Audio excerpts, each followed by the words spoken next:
Film industry নিয়ে যেন আসলে অনেক সুন্দর পরিকল্পনা করা হয়, শুধু পরিকল্পনা না, সেটার বাস্তবায়ন যেন ঘটে। গত কয়েক বছরই কিন্তু বাংলা সিনেমা দেখছে, অনেক ভালো ভালো দর্শকরা দেখছে। দেশে নিরাপত্তা চাই, শান্তি চাই। অবশ্যই ঈদের সিনেমা থাকছে আপনাদের ভালোবাসায়, কারণ আমি আমার ক্যারিয়ার শুরু করার পর থেকেই প্রত্যেক ঈদেই আসলে সিনেমা মুক্তি থাকে। এটা আমার জন্য একজন শিল্পী হিসেবে অনেক বড় পাওয়া। এবারেও ব্যতিক্রম না।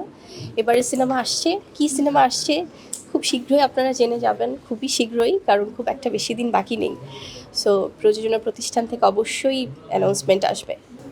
অবশ্যই আমার পক্ষ থেকে আমি অভিনন্দন জানাই আমাদের নতুন সরকারকে, কারণ কিছুদিন আগেই নির্বাচন অনুষ্ঠিত হলো এবং আমি যেহেতু সিনেমা অঙ্গনের মানুষ, আমি যেহেতু চলচ্চিত্র অভিনেত্রী, অবশ্যই চাওয়া থাকবে আমাদের চলচ্চিত্র ইন্ডাস্ট্রি, ফিল্ম ইন্ডাস্ট্রি নিয়ে যেন আসলে অনেক সুন্দর পরিকল্পনা করা হয়, শুধু পরিকল্পনা না, সেটার বাস্তবায়ন যেন ঘটে।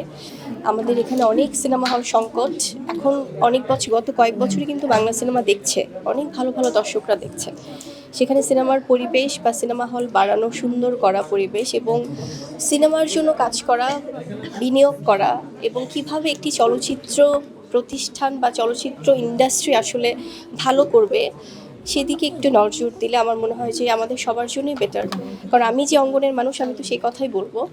কারণ হয় কি, প্রত্যেক সময় আমরা দেখি যে আমরা অনেক ধরনের পরিকল্পনা দেখতে পাই, কিন্তু শিল্পী হিসেবে যখন দেখি যে আমাদের এফডিসি হোক বা আমাদের চলচ্চিত্র অঙ্গন হোক, অনেক জায়গাতেই অনেক কিছুর অভাব। ওয়ার্ল্ড ওয়াইড যেখানে চলচ্চিত্র, একটি ফিল্ম ইন্ডাস্ট্রি অনেক এগিয়ে যাচ্ছে যে কোনো দেশের, সো আমাদের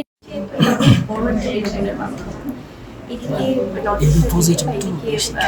ভালো কাজ যদি আমরা পাই, খুব ভালো লাগবে।